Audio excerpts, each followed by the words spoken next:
Um casal de namorados vê um OVNI cilíndrico pousar em uma mina abandonada. Logo depois, eles vão até o local do suposto pouso e encontram 2 lingotes de metal desconhecido. Após análise, revelou-se que esses metais contêm uma composição de magnésio impossível de se reproduzir artificialmente e impossível de se encontrar na natureza. Bom dia, boa tarde, boa noite, boa madrugada, onde você estiver. Eu sou Thiago Luiz Chiquete. Sejam bem-vindos ao canal Desvendando Mistérios.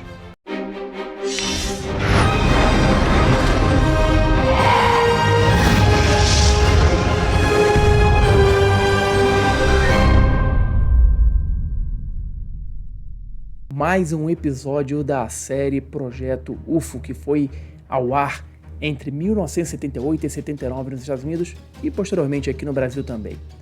Este 8º episódio da segunda temporada traz um caso bem interessante, parecido inclusive com o caso Ubatuba aqui no Brasil. Lembrando que os casos dessa série foram baseados no verdadeiro projeto Blue Book. Então, vamos lá, aproveitem o 8º episódio da segunda temporada da série Projeto U.F.O. Mas antes, não se esqueçam de se inscrever no canal. Marquem também o sininho, que é o lembrete, para sempre que tiver um vídeo novo, e já são mais de 400 vídeos no canal, você ser avisado e não perder nada. Deixe também o seu like em todos os vídeos e, é claro, a sua opinião nos comentários. Vamos então para mais um episódio dessa clássica, fantástica e imperdível série Projeto U.F.O.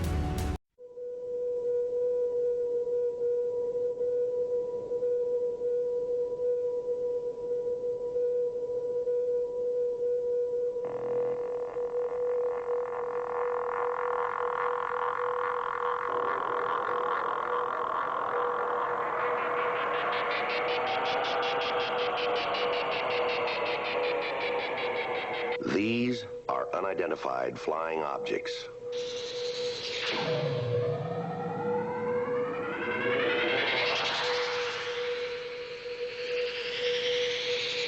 Are they proof that we are being visited by civilizations from other stars? Or just what are they?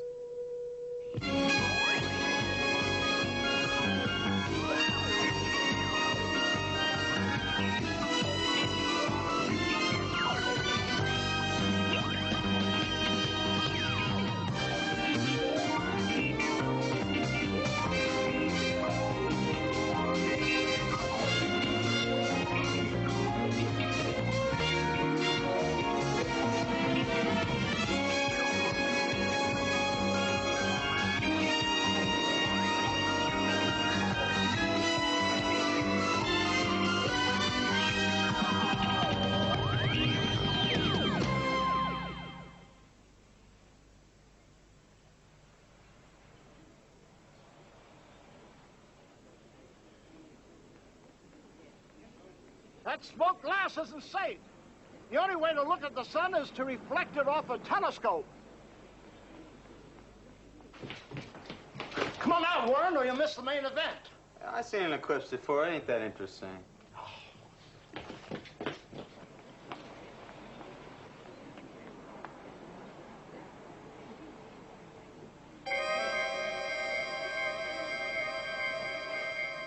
Hey, Lori. It goes total in 60 seconds. This is amazing. This is really incredible, Charlie.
jammed. Must have got dirt in it. Mine isn't working either.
Tunnel. The old Morgan mine.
How did that space thing get out of here?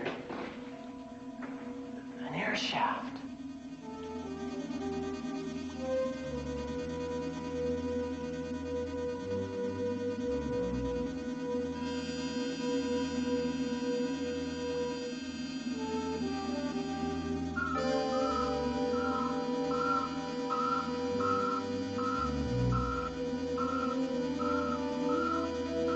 No, Charlie, don't.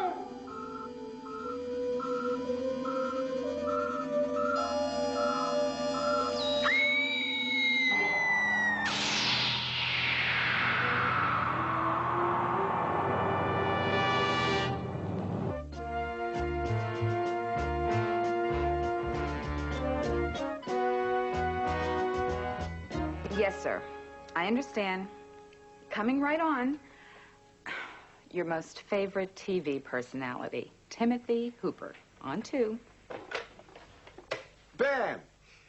What's this I hear on the newswire about Project Blue Book coming up with a piece of space hardware out of space? I don't know. You heard it. You tell me. Project Blue Book declares there was no UFO encounter in South Dakota during the recent eclipse. There was no artifact left behind. In fact, Blue Book suggests there may not even be a South Dakota, end quote. Come on, Ben.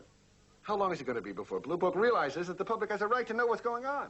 There was an incident reported. We'll investigate it.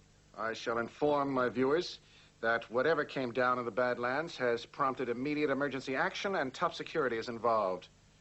So long, Ben. I'll keep in touch.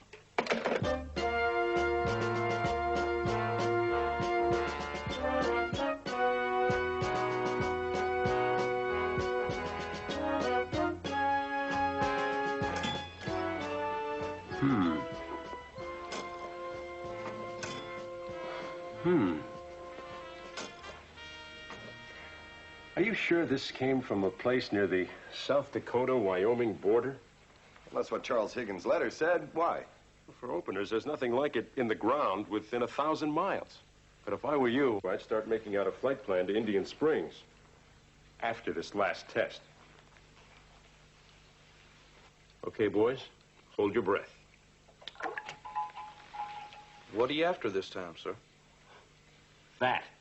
That what? It's just sitting there, Captain. Yeah? And that's just where it's going to stay if it's almost pure magnesium, and I guarantee you it is. Pure as scientifically feasible, with minute traces of barium, strontium, and other elements. What's so impressive about it being magnesium? That's a metal found every day here. Magnesium found on Earth is in combination with other elements, such as this, but they contain greater amounts of impurities. Well, can't it be manufactured? Almost impossible. On Earth. Almost? Well, it's only been done twice, once here, once in Germany, at a prohibitive cost. Astronomical. Gentlemen, there probably aren't 25 grams of magnesium this pure in the entire world. Does that make it valuable? No, just rare. But if nothing else, it's quite a collector's item. Captain Dodge, just right off the top of your head, where do you really think that thing could have come from? I'd say it came from a UFO in Indian Springs, South Dakota.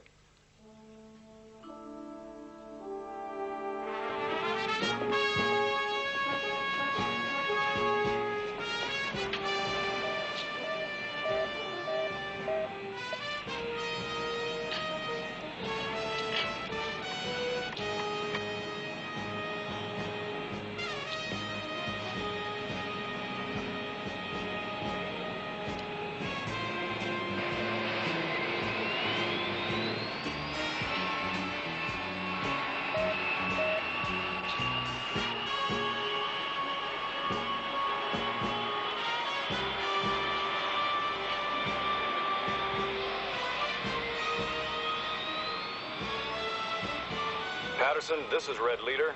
Project Blue Book is joining us in formation till we break off at Omaha. They're going on to Rapid City, South Dakota. We'll meet him at the run-up position. Roger, Red Leader. Now a flight of 3. Okay, Ryan, we're waiting on you, good buddy. We are moving and we'll hold short of the active. Put a rush on. Our tanks will go dry soon enough. Roger on the rush. We're cranking now. What's the call sign? Call sign is Papa Red. A flight of 3. You are Papa Red 3. Roger, Papa Red, leader. Papa Red 3, you are cleared to taxi. Over. Roger, Patterson. Clearing the ramp.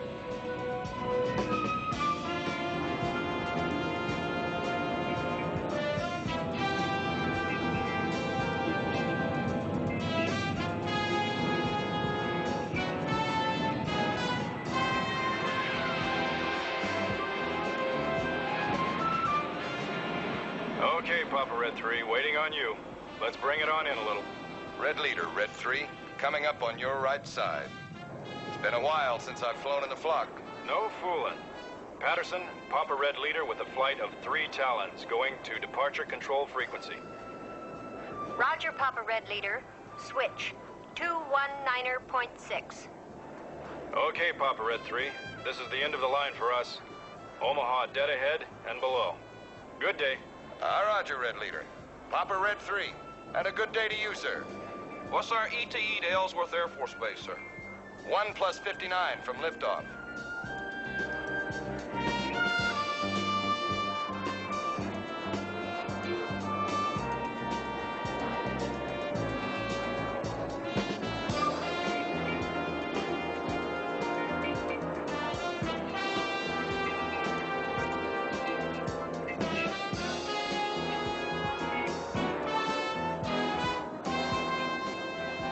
Moving right along, sir. We're over South Dakota right now. Valentine, to be exact, Harry.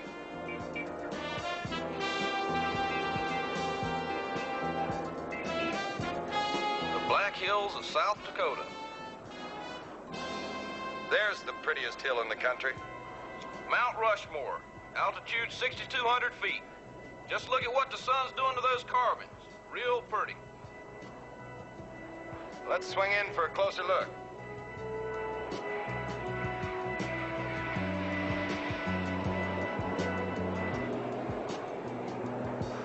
Washington, Jefferson, Teddy Roosevelt, Lincoln. Carved out of solid Dakota granite. You know who did the sculpture? Yes, sir. A man by the name of Borglum. Took 14 years to get the job done. Tell me more. President Calvin Coolidge started the project in 1927. Borglum died before it was completed. His son finished the work. The pupil in Lincoln's eye. You know how big it is? Yes, sir. 4 feet across. Mouth is 22 feet across. I didn't know you were such an authority, Sergeant. I used to know a girl that worked as a tour guide up here. That's all we ever talked about. Awesome, isn't it? Yes, sir. So was she. So's that chunk of magnesium from Charlie Higgins.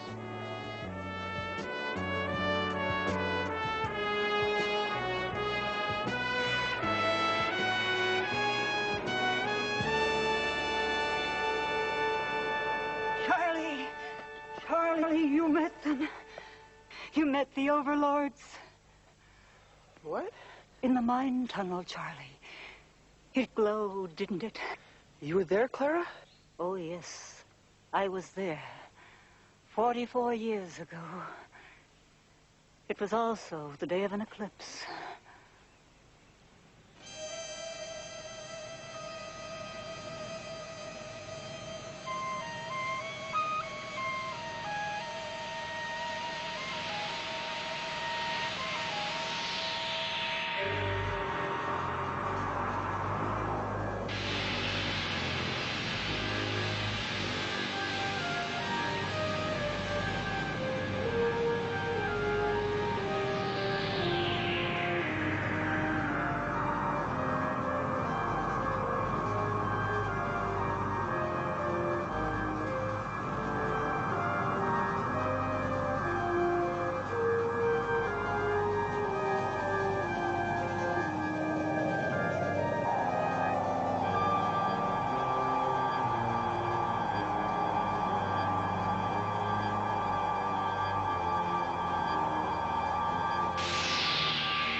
We are the overlords.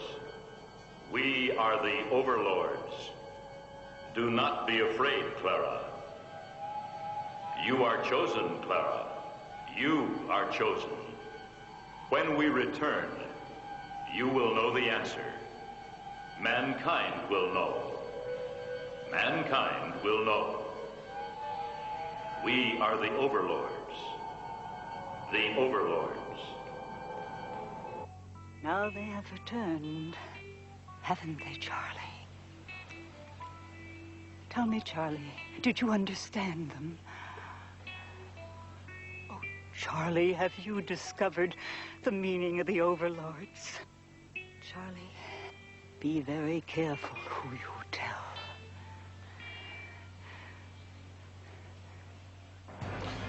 Kevin, what's all that chatter in Charlie Higgins' letter about a government scholarship for him? Probably a pitch. Wants to go to college and he wants us to send him. In exchange for his cooperation, huh? Very enterprising young man.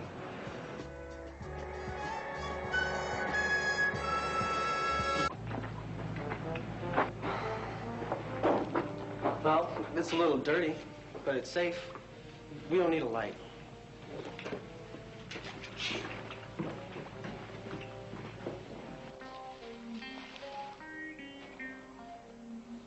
I see, up ahead. That's where the UFO went out before he found the artifact? Right.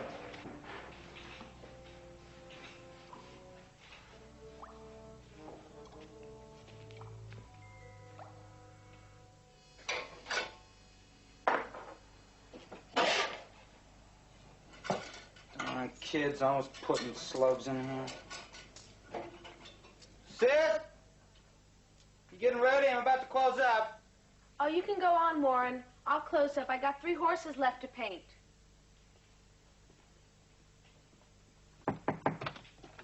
It's me. Why are you whispering? Brother's still here. So? You know how he feels about us. Charlie, what are you doing here now? Charlie? I told those Blue Book officers there's only one of those things. Artifacts. One? Why? Why did you lie? They won't give me anything for it. A scholarship, anything. I don't understand, Charlie. Well, I thought it over. Yeah? It's the only way I'm going to be able to do anything with my life. What are you trying to say? I made a deal with Timothy Hooper. That TV clown? A lot of people believe him. Oh, come on, Charlie. You have said so yourself a dozen times that he twisted the facts and exaggerated the truth. Lori, he's getting me to college with that second artifact. Blue Book won't give me a dime. It's wrong, Charlie. You've got to help me. Those officers will be coming here to talk to you. Don't tell them anything about the second one until I talk to Mr. Hooper. I'm not gonna lie, Charlie. You don't have to, just... Why don't you just tell the truth? I mean, it's your artifact anyway. I've got to go.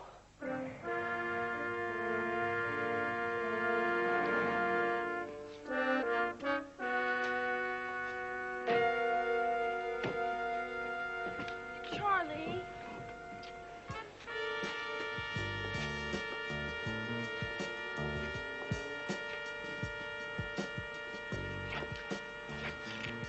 Listen, this is the most important opportunity in my life. Lori, please help me. Charlie, I don't like it. Why don't you just tell Mr. Hooper you changed your mind? It's too late. Charlie, wait. I'll help you.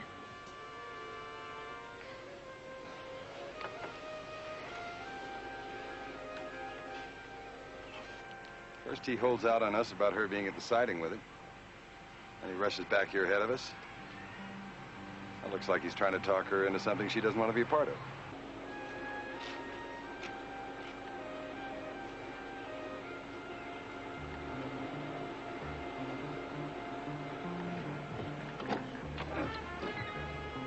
Okay, let's talk to Lori.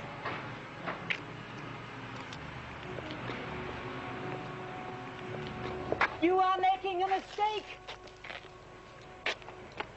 I beg your pardon?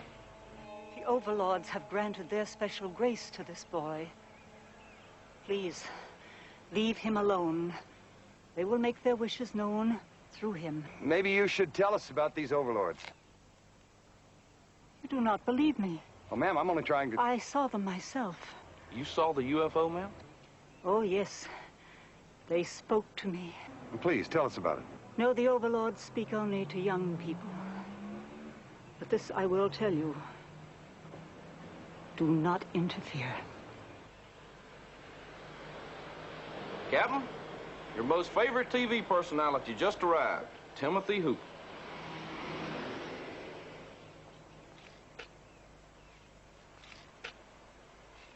Gone. And what we have here is total trouble. Hey, why don't you see if you can find a vanishing act? I want to see what Hooper's up to. Why don't we set up the first shot right here? You know, establish good old-fashioned American town, solid citizens with their feet on the ground. Ben, nice to see you. Did you come up with anything I can use? Don't tell me. Not yet. You're still investigating. Nothing like a first-hand account from a real live eyewitness with a genuine matching artifact. Charles Higgins? I understand what we have is magnesium, Ben. Of course, the final analysis will be done by Dr. Elaine Saginaw. I'm sure you know her by reputation. Hello, Doctor. Captain. The San Francisco Metallurgy Convention 3 years ago, if I'm correct. You are correct. Now, Charlie, if you just tell our viewers exactly what it was that you saw. Well, it was the day we had the full eclipse of the sun. I was out at the old Morgan mine.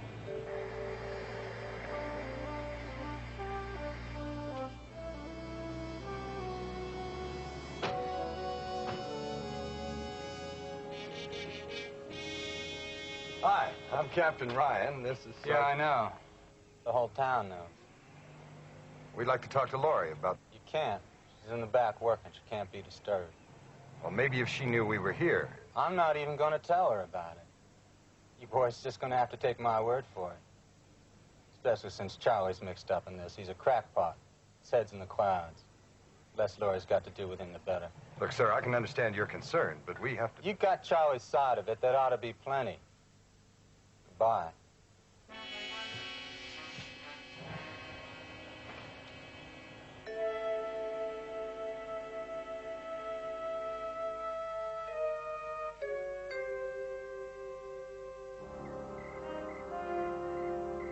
Libby, tell Captain Dodge we've got another artifact here.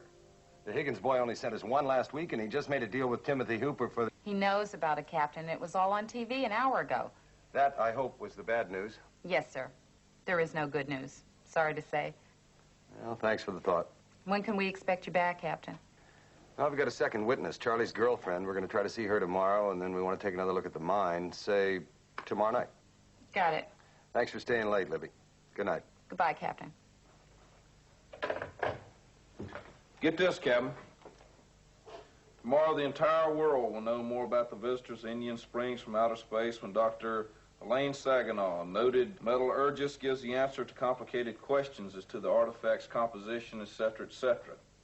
And this, I will reveal Dr. Saginaw's findings, says Mr. Hooper, on my regular program telecast from the actual site of the landing here in Indian Springs.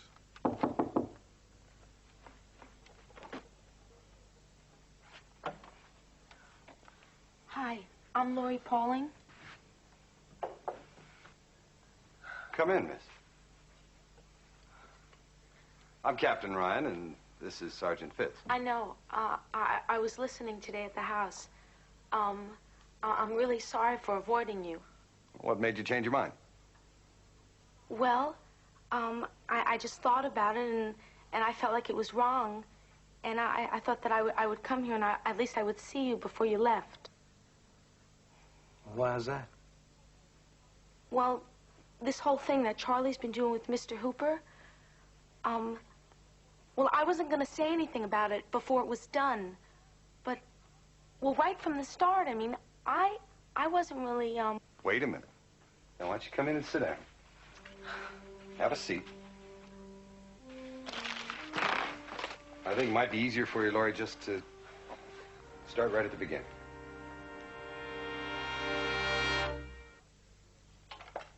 Now, you were out there to take pictures of the eclipse, right? Right. It was very windy. I'm not sure, thinking back, on whether the wind was made from the UFO or if it was just the weather. But it was strong enough to blow over the tripod.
had no idea what they were, of course. And so Charlie decided to send you one of them. Were they the only physical objects you found? Yes. Yes, sir.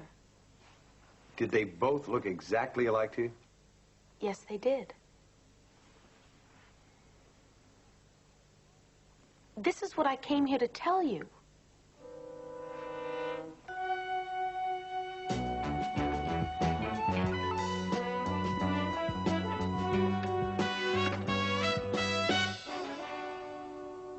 That's impossible, Doctor. These figures don't lie. I know portable equipment isn't infallible, but this test is.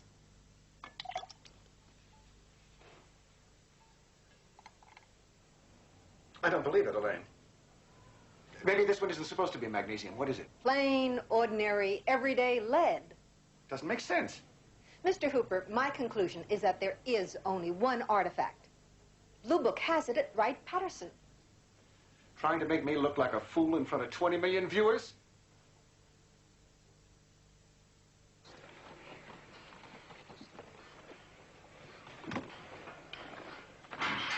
All right, everybody, let's get moving. Now, today, come on, come on. Well, here comes the Sermon on the Mount. Have we got a lockup? Good afternoon, ladies and gentlemen. This is Timothy Hooper, coming to you direct from Morgan's Mine, South Dakota, where the UFO was seen. We have definitive results of the tests on that artifact, which Charlie Higgins claims was left by that UFO. That is what you said, isn't it, Charlie? Yes, sir. Yes, sir. Quite the little scientist, aren't you, Charlie? Huh? Well, you went to a lot of trouble to save that artifact from Blue Book. Well, if you want to put it that way. Did you really think you could hand Timothy Hooper a cheap hoax and get away with it? Junk metal? Lead? As you know, hoaxes are an unfortunate obstacle faced by those of us who have chosen to devote ourselves to the search for extraterrestrial life. But, eventually, even frauds sometimes bring us closer to the truth.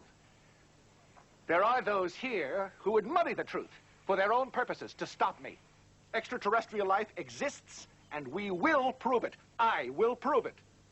Timothy Hooper. Cut. That's a wrap. Put a rush on it.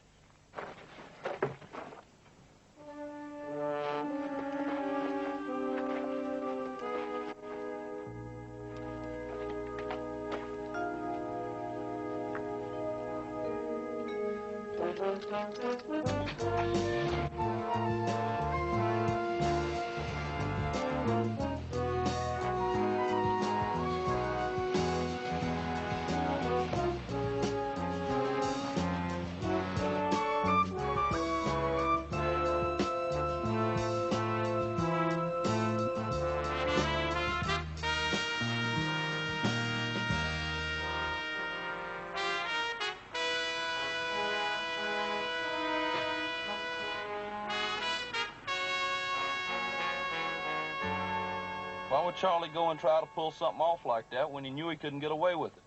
Yeah, I was watching him. He was surprised, all right. Yeah.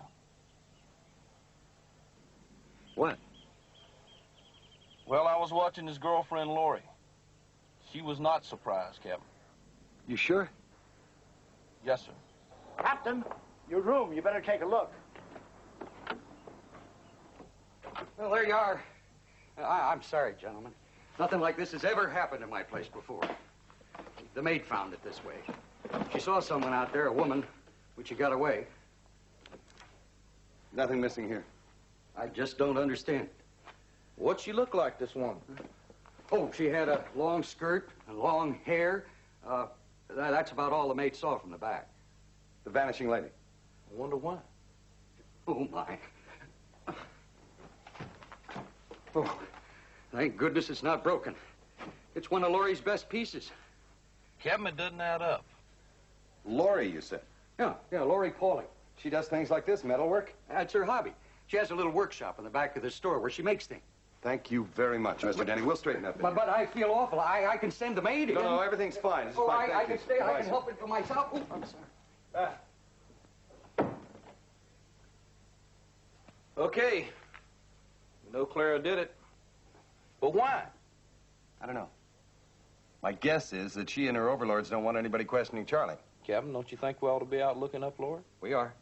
Well, now, how are we going to do that with our friendly brother around? No problem. You're going grocery shopping. I am? You am.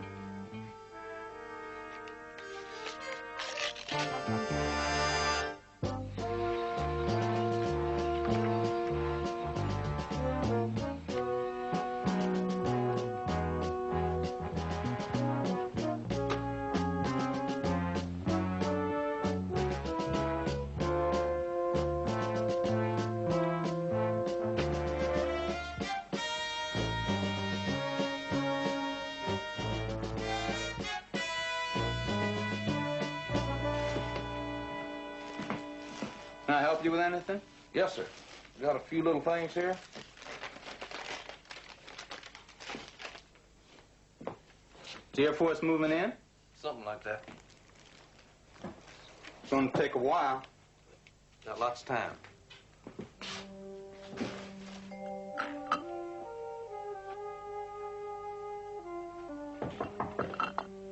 Come in.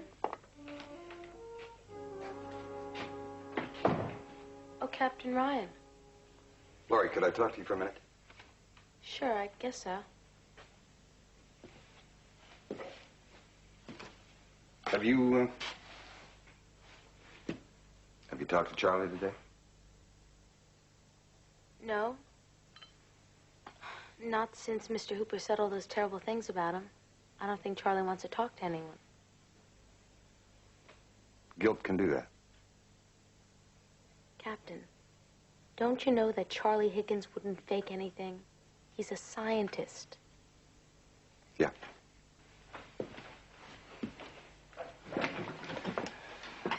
Laurie, are you sure there were 2 artifacts in that mine?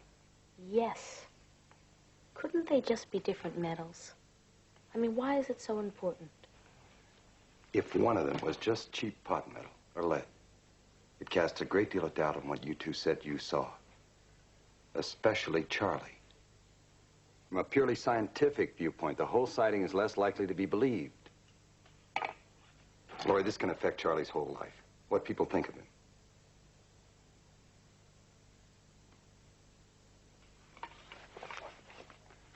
You know, I was wondering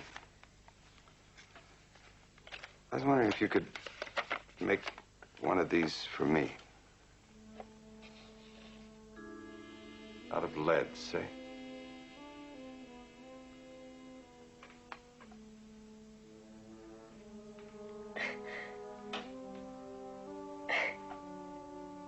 Now, come on. I'm sure we can straighten this all out. I just couldn't see Charlie selling himself out. What he stands for. To that Mr. Hooper. No matter what the reason. So you made the replica, and you substituted it for the real one. Before Mr. Hooper came to the house, I went in and I switched on. And Charlie didn't know anything about it? No.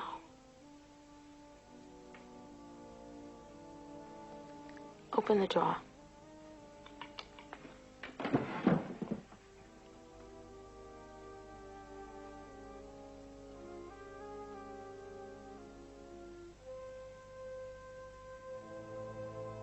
This isn't the real one, Laurie. I know. Well, after Dr. Saginaw gave it back to Charlie, he put it in this cigar box where he keeps things. And, when he went out of the room, I went in and I put the real one back. And he still doesn't know? No. I couldn't get the nerve, well, or the courage to tell him. But I will.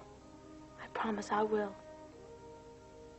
Laurie, you gotta tell him the truth now. Okay, Captain. I will. I'll tell him.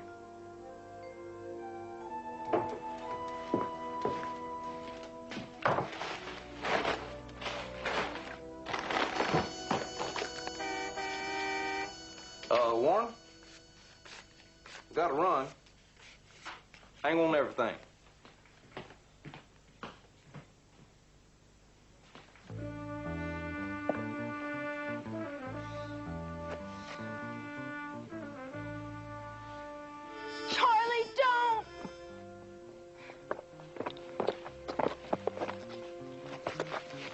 I don't ever want to see it again. Don't do it. Let him.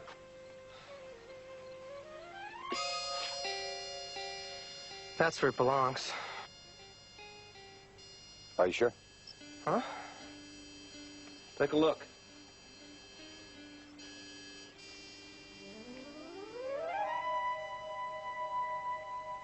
Hey, lead's supposed to sink. It's not lead, it's real. This one's lead. I made it, and then I switched it for the real one. And then I switched it back again. Why? I just didn't want to see you sell out to that Mr. Hooper. I got it. Well, go on, take it, Charlie. It's yours. It's all yours. Charlie, we'd like to borrow that for a while. Send both of them back to you. Mr. Hooper said the government would keep them. Well, Mr. Hooper had his own reasons for saying that.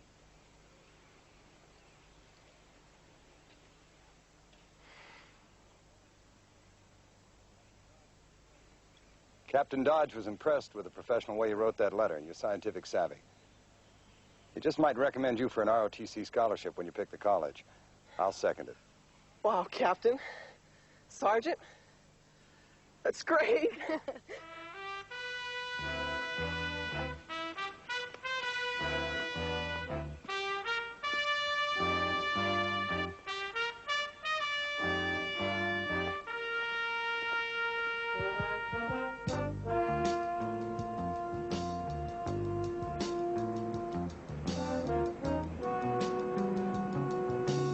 Sure like to be around here next eclipse. So would Clara. I checked on the date she gave us, Harry, June 30, 1934. And she said she was in the mine when she was a little girl. Uh-huh. There was an eclipse on that date, Harry.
We are the overlords.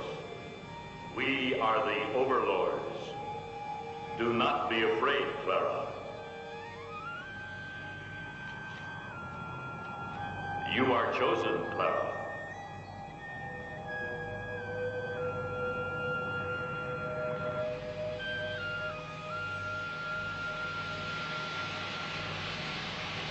You are chosen. We will return with every full eclipse of your sun. Our travel is much faster when your sun eclipses your moon.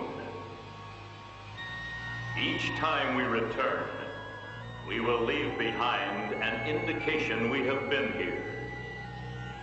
You, Clara, will receive the first proof of our first visit to your planet. We will leave behind one indication. At the next full eclipse of your sun and your moon, we will choose again, Clara. We will leave two indications of our visit. We will leave two, Clara. When we return, you will know the answer. Mankind will know. We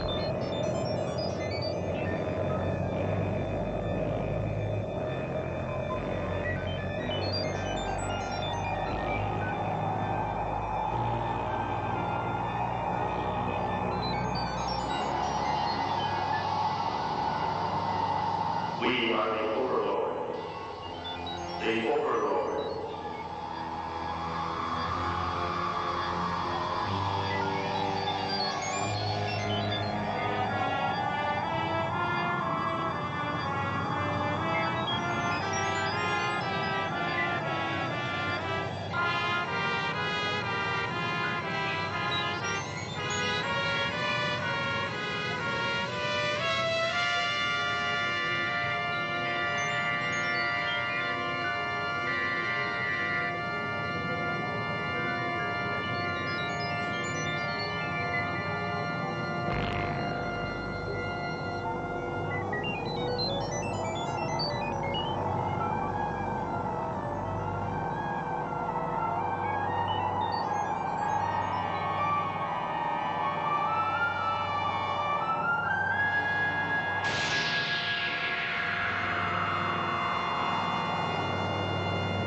E então, o que vocês acharam? Esse episódio traz um caso interessante muito parecido com o nosso caso Ubatuba, quando um OVNI explodiu sobre a praia de Ubatuba em São Paulo. O metal foi analisado também e se descobriu que tinha uma concentração de magnésio impossível de se criar artificialmente e também impossível de se encontrar na natureza. Este episódio, assim como todos os outros da série Projeto U.F.O, que foi ao ar entre 1978 e 1979 nos Estados Unidos, são baseados em verdadeiros casos do Projeto Blue Book. Conte aí, o que você achou desse episódio? Um abraço e até o próximo vídeo.